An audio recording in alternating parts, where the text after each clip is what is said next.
అన్యాయం చేసినోనికి సినిమా మాత్రం మనం చూపిస్తున్నాం. ఆ మనిషి రిటైర్డ్ అయి ఉన్నా కూడా లాక్కొని వస్తా. గెలవలేని పనికి మాలిన దద్దమ్మలు ఇక్కడికి వచ్చి నీ మొహం చూసి పెట్టేశారా? ఎవడన్నావు అసలు? మా బలం, మా శక్తి, మా వైఎస్ఆర్ కాంగ్రెస్ పార్టీ శక్తి. అసలు నేనేది ఏంటంటే పసుపు రక్తం ప్రవహిస్తున్నటువంటి ఎన్ని సంస్కారాలు నేను మృగాలు వాగినా అసలు ఎవడో వైసీపీ వాడు ఆపాల్సిన పని లేదు, వైసీపీ కుక్కలు ఆపాల్సిన పని లేదు. I don't care. తగ్గను.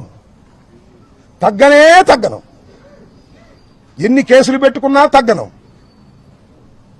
సావనైనా చస్తాను గాని ఎంబటి రాంబాబు తగ్గే ప్రశ్నే రాదు. నా కొడుకులకి 5 సంవత్సరాలు దాసుకున్నారు అయినా చాలా దొమ్మరు నా కొడుకులకి. ఈ జగన్ గారు పోతే గాని వాళ్ళందరూ పోతారు. ముందు జగన్ ఈడ్చిడుస్తాను, ఎడకి రమ్మను తంతం.